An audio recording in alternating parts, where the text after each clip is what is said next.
और इसी बीच केंद्रीय मंत्री किरण रिजिजू क्या कुछ कह रहे हैं, सुनिए। हाथ जोड़ सकते हैं। हमने बार बार अनुरोध किया कांग्रेस पार्टी को कि आप आइए पार्लियामेंट में बहस कीजिए।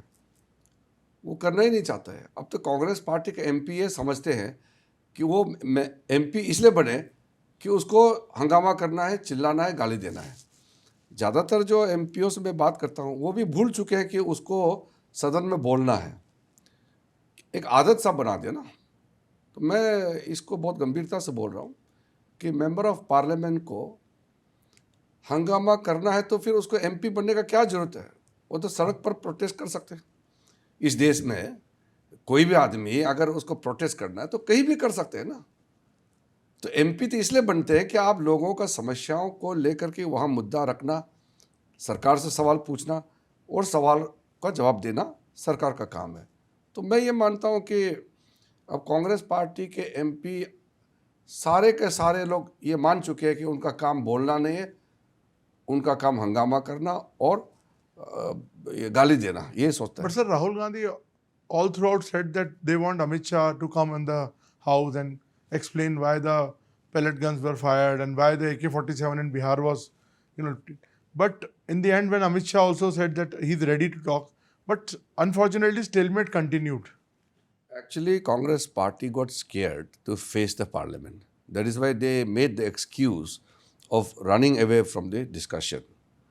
When government is ready to answer every question and also to explain the circumstances and other details, the Congress party started running away simply because they were not in a position to face the reality. And the Congress MPs, most of them are first-time MPs, very unfortunate.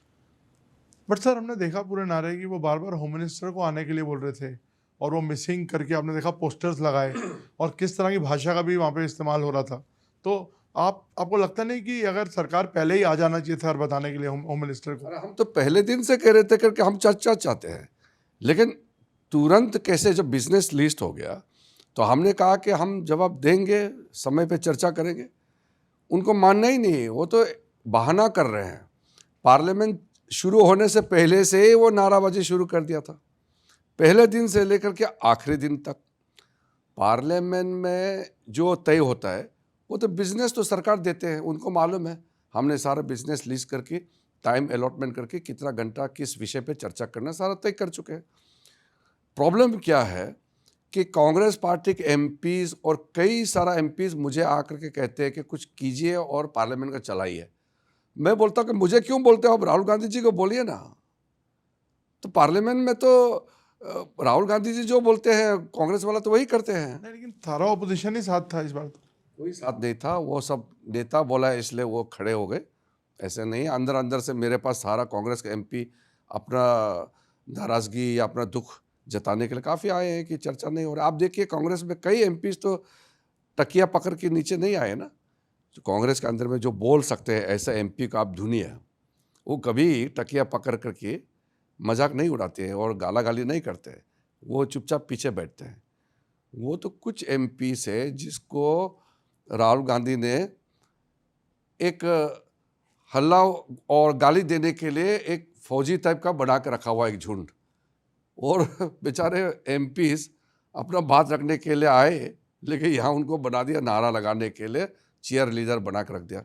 ठीक नहीं है, लोकतंत्र के लिए ठीक नहीं है। पर सर राहुल गांधी का दावा यह है कि वो जेनजी की आवाज़ हैं और वो जो लाठीचार्ज हुआ या जो फायरिंग हुई जो एलिगेशन है उसको रिप्रेजेंट कर रहे हैं और वो कह रहे हैं मैं सरकार से हिसाब मांग रहा हूँ, सरकार देने को तैयार नहीं। आप तो शुरू से आपने पार्लियामेंट का तरीके को आपने देखा है, पार्लियामेंट का अंदर में कैसे बोलना है, राहुल गांधी जी का जो व्यवहार है आपने देखा है। वो नेता प्रतिपक्ष जैसे आपको लगता है क्या? बिल्कुल नहीं लगते हैं। मेरे साथ राहुल गांधी जी का व्यक्तिगत कोई समस्या नहीं, हम बातचीत करते हैं, मिलते हैं, लेकिन नेता प्रतिपक्ष को अपना एक कद और गरिमा को बनाए रखने के लिए परफॉर्म करना पड़ता है। उस तरीके से आपको सदन में बोलना पड़ता है। तो जैसे राहुल गांधी जी ने अपना तौर तरीका अपनाया, उसका एमपी लोग भी वैसे ही व्यवहार करने लग गए हैं। सर हमने एक इंसिडेंट देखा जो पार्लियामेंट से बाहर हुआ, जिसमें उन्होंने फॉरेन पॉलिसी को लेके एक हक करके दिखाया, और जिस तरह का शब्द वे मेलोनी जी को लेके बोला, इसको, इस तरह के प्रकरण को आप किस तरह से देखते हैं? मैंने भी देखा और सबने देखा वो तो। और राहुल गांधी जी इस तरीके से जो नाटकीय तरीके से प्रधानमंत्री जी का मजाक उड़ाने का काम किया, लेकिन अंततः क्या हुआ, खुद का एक मजाक बन के रह गया। अपने पद, अपने अपने जो कैरेक्टर है उसको उसने बुरी तरह से घायल किया है, उससे उभरना मुश्किल है अब। बट सर, एक और एलिगेशन है जो समाजवादी पार्टी भी कह रही है कि चंदा चोरी जो हुई है राम मंदिर में, और जो दूसरे मुद्दे हैं, उससे भी सरकार बचने के लिए आके डिबेट में नहीं आई। नहीं नहीं, ऐसा नहीं। हम तो छात्र का आंदोलन को लेकर के चर्चा के लिए तैयार थे। बाकी विषय तो एक साथ तो चर्चा नहीं होगा ना। पहला ही नहीं हुआ तो दूसरा का सवाल कैसे उठता है? सर, अभी एक और विवाद खड़ा हो गया। आपने जैसे जो ट्वीट करके बोला कि दिमागी नक्सल की आपने एक परिभाषा दी कि कौन है, प्रधानमंत्री ने भी इस शब्द का इस्तेमाल किया।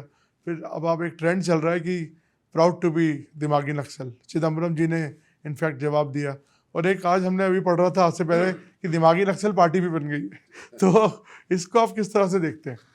देखिए, एक तरीके से कांग्रेस पार्टी अपने आप को माओवादी और नक्सलवादी बना दिया है। ठीक है, सोनिया गांधी जी का जो नेशनल एडवाइजरी काउंसिल में जो लेफ्ट विंग वाले जो सोच विचार रखने वाले, वो भरा हुआ था, लेकिन अब पूरे के पूरे कांग्रेस पार्टी ही माओवादी पार्टी बनने जा रहे हैं। एक तो मुस्लिम लीग पार्टी बन गए, अब वो माओवादी पार्टी भी बनने जा रहे हैं। देखिए, आप इसको समझिए, प्रधानमंत्री जी ने जो कहा है और जो मनमोहन सिंह जी जो कहा था वही है कि इस देश का आंतरिक सुरक्षा के लिए सबसे खतरा माओवाद है, नक्सलवाद है। इसको ख़त्म करना होगा, और मोदी जी के नेतृत्व में नक्सलवाद जो आर्म्स, हथियार लेकर के देश के खिलाफ लड़ाई लड़ रहे हैं, उसको लगभग समाप्त कर दिया है। उसी को कहा कि हथियार बंद वाले लोगों को तो हमने समाप्त कर दिया, लेकिन सोच अभी भी बैठा हुआ है शहरों में और कई कई जगह में, तो उनको भी तो ठिकाना लगाना होगा। तो उसको कांग्रेस को लगा कि कांग्रेस को ही कह रहे हैं, इसका मतलब उसका सोच ऐसा होगा। इसलिए मैंने अच्छी तरह से साफ शब्दों में समझाया कि नक्सलवाद का क्या मतलब होता है और दिमागी नक्सल कौन लोग हैं।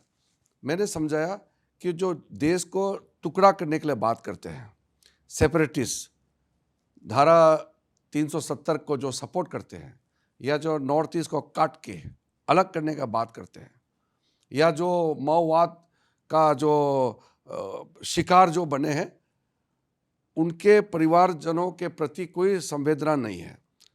कोई आर्मी, कोई CRPF, SSB, BSF, ITBP, CISF, NSG, कोई भी परिवार अगर नक्सलवाद के शिकार बनते हैं, मर जाते हैं, तो जश्न मनाते हैं ये माओवाद और दिमागी नक्सल लोग। वही तो हम बता रहे हैं कि यही लोग दिमागी नक्सल है। तो उसको खुद कांग्रेस क्या खुद अपने आप को वही मानते हैं क्या? और दफली बजा करके जो लोग आर्मी का खिलाफ गाना गाते रहते हैं, तो ये तो ठीक नहीं ना देश के लिए। इसलिए जो प्रधानमंत्री ने जो कहा है, वो सब देश के लोग समर्थन करना चाहिए कि नक्सलवाद चाहे हथियार लेकर के जंगल में हो, चाहे वो शहरों में छुपा हो, उसको पूरा देश के लोग मिला करके उसको ख़त्म करना चाहिए। सर, जनजी आंदोलन को आप किस तरह से देखते हैं, और जो उनकी डिमांड्स हैं एक एजुकेशन रिफॉर्म्स की, उसको आप किस तरह से देखते हैं? आपको लगता है वो एक जेन्युइन कंसर्न है जिसको लेके सरकार को और थोड़ी सक्रियता दिखानी चाहिए? क्योंकि, और आपको क्या लगता है कि कोई सरकार के खिलाफ एक नैरेटिव शिफ्ट हो रहा है? नहीं नहीं, जो हम तो बच्चों का जो मांग है उसको मान करके इतना अच्छा कानून लाया। प्रधानमंत्री जी ने एक के बाद एक कदम उठाया और सबको वादा भी किया कि आपका भविष्य के लिए हम काम करेंगे। हम तो सुनने वाले लोग हैं ना। ये तो कांग्रेस है जो आंदोलन करने से इमरजेंसी लगा देते हैं। आपको याद होगा जितना भी इस देश में आंदोलन हुए, कितने लोग गोली का शिकार हुए हैं, आपने देखा होगा ना।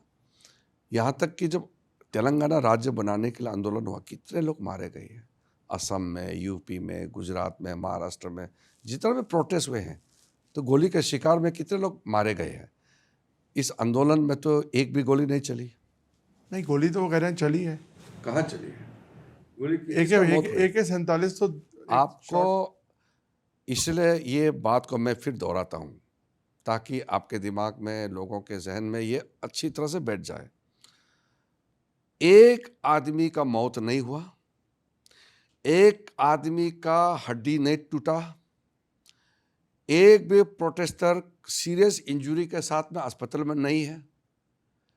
इतना बड़ा आंदोलन हजारों में आए और छात्रों के आड़ में कितने क्रिमिनल्स आए और आधे से ज़्यादा लोग, चाहे वो आम आदमी का पार्टी हो, चाहे दफली बजाने वाले लोग हो, चाहे वो भीम आर्मी के हो या वो समाजवादी के हो, कितने लोग आकर के उकसा करके वो लोगों को वायलेंस करने के लिए उकसाया, फिर भी एक मौत नहीं हुआ। ये आंदोलन अगर कांग्रेस के ज़माने में होते, और कई हुए हैं, हजारों लोग मारे गए, तो इसमें तो आप तारीफ करना चाहिए दिल्ली पुलिस को और प्रशासन को कि इतना बड़ा आंदोलन को एक भी मौत छोड़िए, सीरियस इंजरी तक नहीं होने दिया। और यहाँ गोली चलने का बात करते रहते हैं। अरे गोली चल के हजारों तो कांग्रेस के समय में मरे हैं। तारीफ करना चाहिए दिल्ली प्रशासन का कि प्रोटेस्ट करते समय एक भी डंडा तक नहीं चला, लेकिन लास्ट में जब वो पार्लियामेंट की तरफ मार्च करने लग गया जबरदस्ती, तभी उनको रोका गया है। मौत नहीं हुआ ना, तो तारीफ करना चाहिए कि नहीं करना चाहिए पुलिस को? पुलिस भी अपने सुरक्षा के लिए है। इतना शांतिपूर्वक पुलिस ने सारा मेंटेनेंस किया और पुलिस को ही गाली दे रहे हैं, ये तो ठीक नहीं है। सर, आपको लगता है बीजेपी कहीं ना कहीं जेन जी के साथ कनेक्ट करने में कहीं कुछ कोई कमी कनेक्ट करने में कमी नहीं है, अपने ही बच्चे हैं। आप लोग ये जेन जी बोल के उकसाते रहते हैं, मत उकसाइए, ये अपने बच्चे हैं। देखिए, हम लोग एशियन सोसाइटी है। एशिया के जो लोग होता है वो परिवार एक दूसरे से बंधे हुए होते हैं, चाहे बच्चे हो, जवान हो, बूढ़े हो, सब मिले हुए हैं। हम वेस्टर्न सोसाइटी के थोड़ी है कि आप 12 साल, 16 साल, 20 साल होते ही माँ बाप से बिल्कुल अलग हो जाते हैं। हम जुड़े हुए हैं। ये जेनजी कंसेप्ट हमारा नहीं है, ये तो वेस्टर्न कंसेप्ट है। हम तो पारिवारिक माहौल में रहते हैं और बच्चे, बड़ों का बात सुनना होता है। आप उकसाते रहेंगे कि तुम जो चाहे तुम मांगते रहो, मांगते रहो, ये तो अब मैच्योर होने में टाइम लगेगा। उनके बात भी सुनना है और उसको समझाना भी है। डायलॉग होते रहना चाहिए। आप अप्रिशिएट करते हैं जिस तरह की एक यंग लीडरशिप इमर्ज करी है इस तरह से जो आंदोलन से? देखिए, एक तो स्टूडेंट का जो कंसर्न है वो तो सही है, लेकिन ये आम आदमी और ये लोग पूरा हाईजैक करने का कोशिश किए तो ठीक नहीं ना। ये जो अभिजीत दिपके है वो हमारे अपने लड़के हैं, महाराष्ट्र से, बौद्ध है, अपने लड़के हैं, लेकिन वो तो आम आदमी का कार्यकर्ता है। तो आप भी जानते हैं, सब जानते हैं, वो तो आम आदमी का कार्यकर्ता है। वो स्टूडेंट कैसे हो गया? स्टूडेंट के जेन्युइन कंसर्न जो भी होते हैं वो स्टूडेंट से बातचीत करेंगे, लेकिन पॉलिटिकल पार्टी जब हार जाते हैं तो किसी के आड़ में बच्चों के नाम से अपना राजनीतिक रोटियां सेकने का कोशिश करेंगे, ये तो ठीक नहीं है। सर, आज की डेट में आप बार बार जो सेशन वॉश आउट हो रहा है, आप मंत्री हैं, अब आपके पास वे आउट क्या है इसका? क्योंकि देखिए, आप बिजनेस तो कर ही रहे हैं, खैर जो सर पार्लियामेंट्री बिजनेस होता है, लेकिन बिना डिबेट के बिल्स पास हो रहे हैं।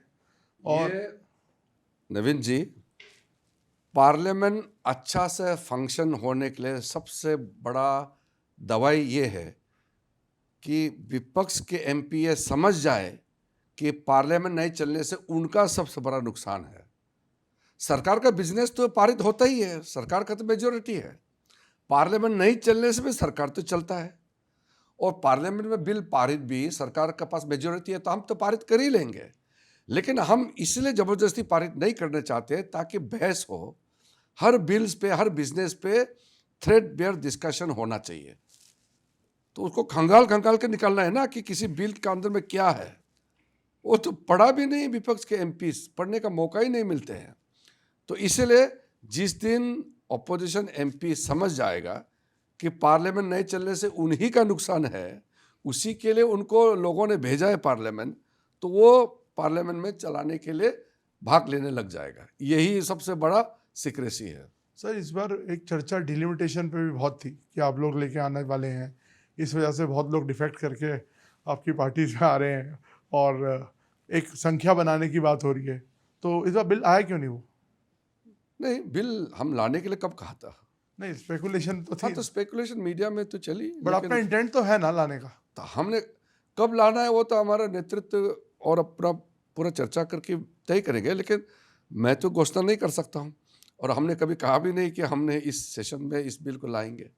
FCRA भी JPC में चला गया, ये अच्छा किया। तो आपको लगता नहीं कि कहीं ना कहीं सरकार का जो है वो थोड़ा बैकफुट पे आ रही है? बिल्कुल नहीं, ये तो बहुत अच्छा किया JPC में भेज करके।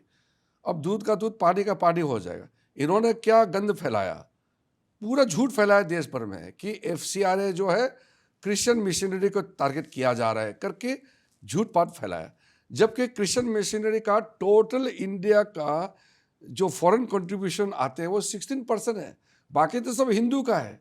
तो प्रोटेस्ट ज़्यादा करना है तो हिंदू लोग करना चाहिए, क्योंकि सबसे ज़्यादा तो हिंदू का है, लेकिन इन लोगों को वोट का राजनीति जैसे करना US है। से भी स्टेटमेंट आया, आपने देखा? हाँ, तो वो जो मिशनरीज लोगों को मिसगाइड किया, वो अमेरिका का जो लॉ मेकर्स है उसको पढ़ना चाहिए कि एक प्रावधान मुझे बताओ FCRA में जहाँ किसी माइनॉरिटी या किसी कम्युनिटी को टारगेट किया गया, आप बताओ एक।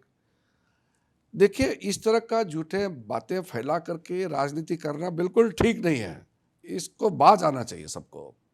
तो अब आपका समन्वय कैसे बनेगा, हम तो ये जानना चाहते हैं। समझ में बनता है जब मजबूरी में लोग समझ जाएगा कि जो उन्होंने किया वो सही नहीं, तो समझ में आ जाएगा। मुझे लगता है कि विंटर सेशन आते आते कांग्रेस पार्टी और समाजवादी समझ जाएगा कि हल्ला गुल्ला करके, नाटक करके, गाली गलौज, नाराबाजी से चुनाव नहीं जीतता है। चुनाव लोगों को सेवा करके और लोगों का बात रखने से चुनाव जीतता है। ये समझ में आएगा तो फिर पार्लियामेंट ठीक हो जाएगा। मैं आखिरी में एक और सवाल पूछता हूँ सर, बीजेपी ने आज अपनी नई टीम घोषित कर दी है, तो आपको लगता है एक नई ऊर्जा की ज़रूरत भी है बीजेपी को आने में? मैं तो बहुत एक्साइटेड हूँ। बीजेपी का नेशनल टीम का सूची जब पब्लिश हुआ तो बहुत अच्छा लगा, क्योंकि प्राइम मिनिस्टर नरेंद्र मोदी जी का अब सोच देखिए किस तरीके से अपना टीम बनाते हैं, और हर स्टेट, हर रीजन, समाज के अलग अलग वर्ग और तजुर्बे वाले एक्सपीरियंस और ऊर्जावान नए चेहरा किस तरीके से मिश्रण करके टीम बनाते हैं। तो हम तो हमेशा अपने आप को हम किस्मत वाला इंसान मानते हैं कि मोदी जी के साथ में काम करने का मौका मिल रहा है। बहुत लंबा समय लग गया इस बार। नहीं, वो तो परिस्थिति ऐसा है ना, तो अभी पार्लियामेंट चल रहा था तो बीच में तो अनाउंस नहीं कर सकते थे। अब कैबिनेट रिशफल सर हो रहा है, वो तो मुझे मत सबके मन में पूछिए। सवाल ये है। ये सब सवाल हम लोगों को करना नहीं चाहिए। Thank you so much sir, thank you. जी, धन्यवाद।